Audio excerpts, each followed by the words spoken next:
Čaute krásavci, moje meno je Selasi, vítam vás pri ďalšom vlogu. Tento vlog bude obsahovať dve časti. Prvá časť bude z toho, ako som bol na skrátení svojich krásnych dreadov. No a tá druhá časť bude vlastne tento deň, ktorý momentálne teraz akurát je a prebieha. To bolo dosť divné. Dlho som nerobil video na tento channel, takže som taký trošku zmetený a sám neviem, čo mám hovoriť. Každopádne áno. Na pláne tento deň mám ísť do Alzy pre nejaké nové vecičky, natočiť jedno videjko so zlým hipsterom na channel Aramburu alebo na channel Zlý hipster, pretože bude čistiť tenisky, hej? Fakt špičková technika čistenia tenisiek, také veci, že dovidenia do počutia. Zeditovať video z nových monitorov, ktoré som dostal. Bang! A potom ukončiť tento vlog, takže máme toho celkom veľa.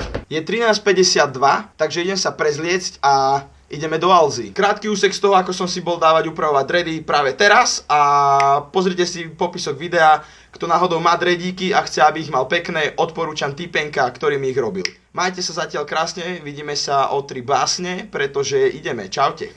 A ide sa mi pohrať trošku s hlavou, pretože toto, čo mám na hlave, je momentálne veľmi rozbité a veľa z vás na to nadáva, že si to mám dať upraviť, opraviť a že to už ani nevyzerá ako dready. Takže čo ideme spraviť? No celé to upravíme, trošku sa to skráti. Takže áno, ideme skrátiť aj trošku, pretože vadí mi tá dĺžka. Mám ich už asi 7 rokov a proste 7 rokov vyrastli dosť. Ale je to také nepraktické, všade sa mi to motá, keď som napríklad niekde v električke, tak sa škrtím proste o tie zábradlia, čo tam sú. Ideme na to, bude to trvať veľmi dlho.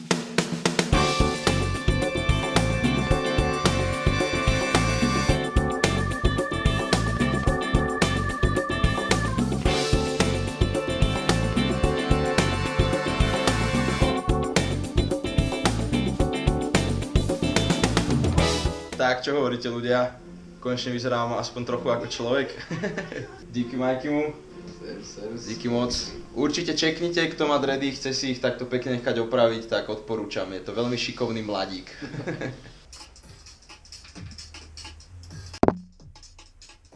To bol mikrofón. Posledné dni som mega lenivý a nič sa mi nechce. Doteraz som bol mega nahypovaný na robotu, bol som úplne, že vstával som skoro, chodil som skoro spať, cvičil som, bol som proste úplne nahypovaný a teraz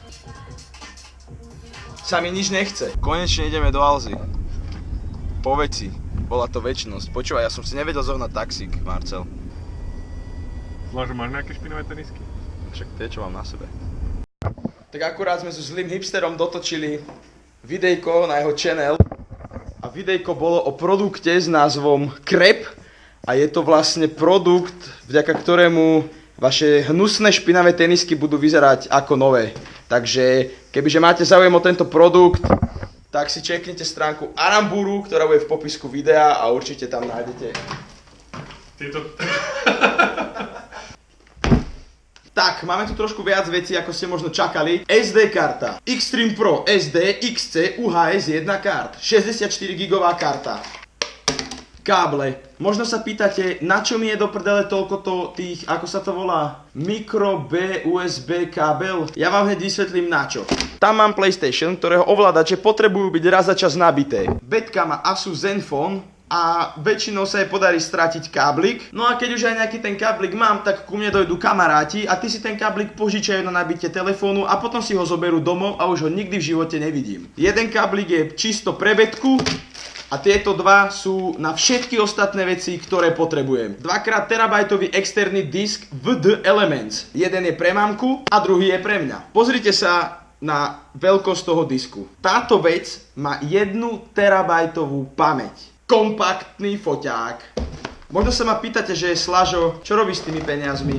A ja vám poviem len jednu vec. Investujem a zlepšujem sa. Pretože som potreboval nejaký kompakt, hlavne kvôli tomu, že budem celkom veľa cestovať na rôzne miesta a nechcem so sebou ťahať 2000 eurové vybavenie v podobe zrkadlovky, mikrofónu a objektívu, aby sa mi nestalo to, čo v Katoviciach. 350 €, celkom pekný ekvivalent cenový k tomu, čo momentálne používam. Samozrejme, že som sa rozhodoval medzi Canonom PowerShot G7, ktorý má Gogo, alebo týmto. Gogo mi poradil jednu vec. Ten jeho kompakt má o trošku lepšie farby, ale za to strašne pomaly ostrý. Tento kompakt má trošku horšie farby, čiže sa bude musieť trošku viac hrať v postprodukcii, ale za to ostrenie je extrémne rýchle. To je také malinké? Aký maličký foťačík, what the fuck, man? To vyzerá ako malý smajlík. Ahojte! Ako sa máte, feláci? Ty kokos, akože... Wow, to je také malinké? To nemyslíte vážne. Mega maličký foťáčik. Prvé vsunutie baterky.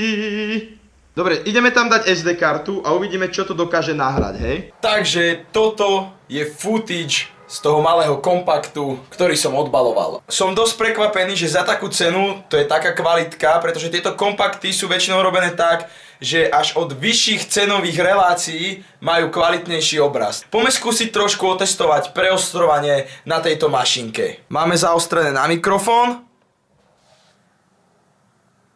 a na celú miestnosť. Máme zaostrené na čapičku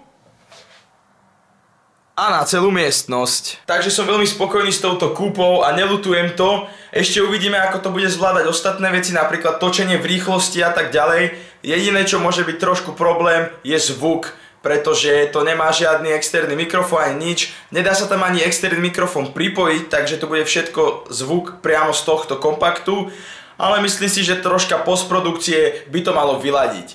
Takže ďakujem veľmi pekne, že ste si pozreli tento vlogík. Na budúce sa uvidíme pri trošku niečom lepšom, samozrejme aj kvalitovo. Uvidíme, či vymeníme GoPročku za tento kompakt, ale keď chcem, aby tie videá boli kvalitnejšie, tak to asi budem musieť spraviť. Samozrejme GoPročka sa mi vždycky bude hodiť na nejaké rôzne videá, takže aj to je dobrá kúpa, hej? OK ľudia, ďakujem ešte raz.